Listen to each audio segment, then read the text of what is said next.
అంటే నాకు నేను బ్యాడ్ టైం డిస్ట్రిబ్యూటర్గా దెబ్బతిని ప్రొడక్షన్కి వచ్చా.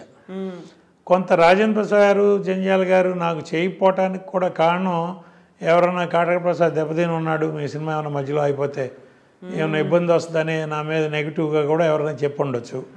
అదే ఇప్పుడు ఎవరి జాగ్రత్త వాళ్ళు పట్టడంలో తప్పులేదు కదమ్మా అని వాళ్ళు నాకు చేయనప్పుడు నాకు కూడా ఎవరున్నారంటే నాకు సుమన్నే దొరికాడు. నాకు కాంపౌండ్ హీరోలాగా సుమన్ దొరికాడు. సుమన్తో అన్నపూర్ణ సినీ చిత్ర బ్యానర్లో సినిమాలు చేశాక ఆ బ్యానరే ఆయనకి డెడికేట్ చేశారు. సుమన్ లేని సినిమాలన్నీ నాగేశ్వరతో తీసినాయి కానీ, నరేష్తో తీసినాయి కానీ అవన్నీ అనుపమ ప్రొడక్షన్స్ అని, ప్రసాద్ ఆర్ట్ ప్రొడక్షన్స్ అని తీసేవాడిని. నేను సుమన్తో అన్ని సినిమాలు తీసిన తర్వాత కెఎస్ రామారావు గారు క్రియేటివ్ కమర్షియల్స్ చిరంజీవితోనే తీసేవారు. వేరే సినిమాలు తీస్తే ప్రమోద ఆర్ట్స్ అని తీసేవారు ఆయన.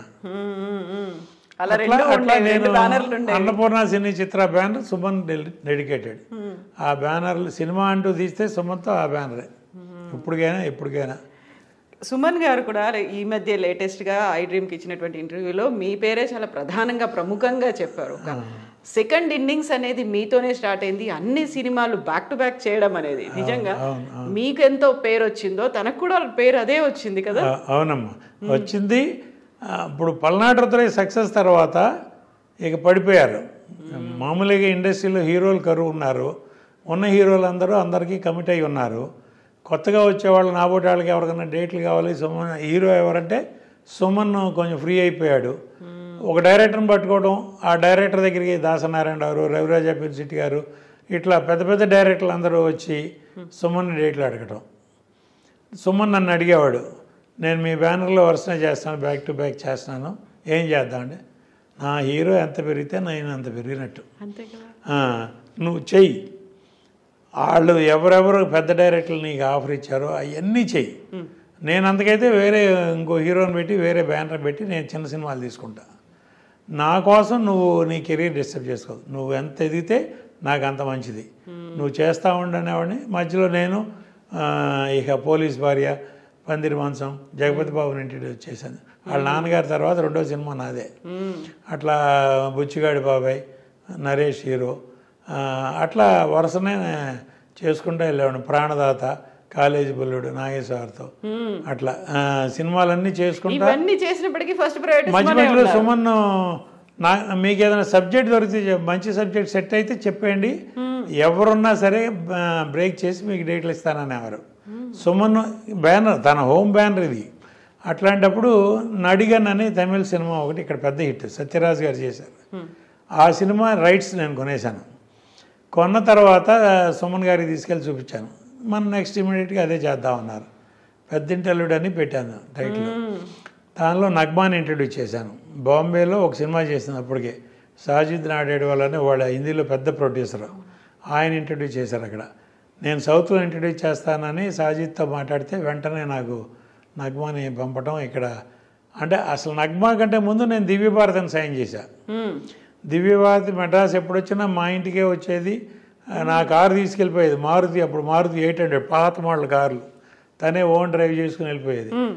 దివ్యభారతి చేయాల్సిన సినిమా రామానాయుడు గారు అదేది బొబ్బిలి రాజా ఆఫర్ వచ్చింది, వెంకటేష్తో కాంబినేషన్, మంచి సబ్జెక్టు, గోపాల్ గారు డైరెక్షన్, పెద్ద బ్యానర్, పెద్ద సినిమా చెయ్యి, ఆ సినిమా చెయ్యి నువ్వు, మరి నా సంగతి ఏంటన్నా అంటే అంత బాయ్ సాబ్ అంటే నాతో అంత బాగుండేదమ్మా దివ్యభారతి.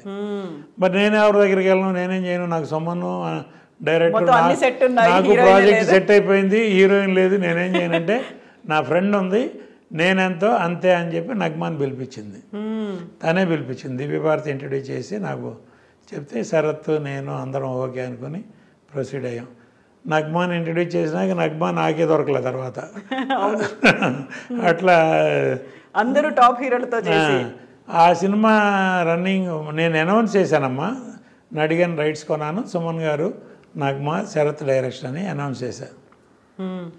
మోహన్ బాబు గారిది అప్పుడు అల్లుడు గారు సిల్వర్ జూబ్లీ ఫంక్షన్ ఇక్కడ పామ్ గ్రోవ్ హోటల్లో సిల్వర్ జూబ్లీ ఫంక్షన్ చేస్తున్నారు. ఆ ఫంక్షన్కి నేను మామూలుగా పిలిస్తే వెళ్ళాను. మోహన్ బాబు గారు నన్ను పక్కకు పిలిచి, ప్రసాద్ నువ్వు నడిగన్ కొన్నావని తెలిసింది, ఆ సినిమా నేను చేస్తానన్నాడు. అదేంటి సార్ నా కాంపౌండ్ హీరో సుమన్ ఉన్నాడు, సుమన్తో ఆల్రెడీ అనౌన్స్ చేశాను. ఏది పెద్ద సక్సెస్ఫుల్ హీరో. మామూలుగా ఎవరైనా ఆఫర్ చేస్తే ఈ రోజుల్లో ఏ ప్రొడ్యూసర్ అయినా జంపే. అట్లాంటి పరిస్థితిలో మోహన్ బాబు గారు ఆఫర్ ఇవ్వటం అంటే నాకు గారి నేతిలో పట్టాను అన్నట్టు అయ్యేది కదా. కాదు సార్, నేను సుమన్తో అనౌన్స్ చేశాను, సారీ సార్ అన్న. నువ్వు సుమన్తోనే ఈ ప్రసాద్, నేనెవరు వద్దన్నారు? ఆ గౌండ్రమణి వేసాడు చూడు, ఆ క్యారెక్టర్ నేను వేస్తాను. ఆ క్యారెక్టర్కి నేను బ్రహ్మానందం గారు అనుకున్నా, కామెడీ క్యారెక్టర్. ఆ క్యారెక్టర్ నేను వేస్తాను, నాకు నచ్చింది. హీరోతో పాటు ప్యారలల్గా వెళ్ళే క్యారెక్టరు నాకు నచ్చింది, నేను చేస్తాను. నీకు ఓకే అయితే నాకు ఓకే అన్న. ఇంకా ఓకే అయ్యండి సార్, మీరు అల్లుడు గారు సిల్వర్ జూబ్లీ ఫంక్షన్ తర్వాత నాకు చేస్తానంటే రెడీ అన్నా.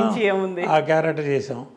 ఇక్కడ తమిళ్లో మనోరమ చేసిన క్యారెక్టర్ ఎవరు చేయాలని కొన్నాళ్ళు చాలా పేర్లు అనుకున్నాం. ఆఖరి శరత్తే చెప్పాడు, వాణిశ్రీ గారిని అడగరాదు, నీకు పరిచయం ఉంది కదా. నేను డిస్ట్రిబ్యూటర్గా ఉన్నప్పుడు లక్ష్మీ ఫిలిమ్స్ బాగా పరిచయం అమ్మాను. ఆవిడ దగ్గరికి వెళ్ళి అడిగి ఒరిజినల్ సినిమా చూపించి ఆ మనోరమ క్యారెక్టర్ మీరు చేయాలనంటే ఆవిడకి నచ్చి ఆవిడ ఒప్పుకుంది. ఆవిడకి కంబ్యాక్. సుమన్ నాకు ఫస్ట్ పిక్చర్ కంబ్యాక్, పెద్దింటి అల్లుడు వాణిశ్రీ గారికి comeback after big gap. Nagma introduction, Sarath, Mohan Babu గారు యాడెడ్ అట్రాక్షను. ఇక మల్టీ స్టారర్ లెవెల్ అయిపోయింది అది ఆఖరికి. మొత్తం మీద సినిమా చేసాం, పెద్ద హిట్. అది సిల్వర్ జూబ్లీ ఫంక్షన్ చేసాం. ఇక్కడ నేను చెప్పాల్సింది ఏంటంటే అమ్మ, వాళ్ళ ఒక హీరో ఏదైనా సినిమా చేస్తున్నాడంటే ఆ హీరో సినిమాలో ఇంకో హీరో వచ్చి ఒక క్యారెక్టరో, ఒక విలనో, ఒక కమెడియన్నో చేస్తున్నారా?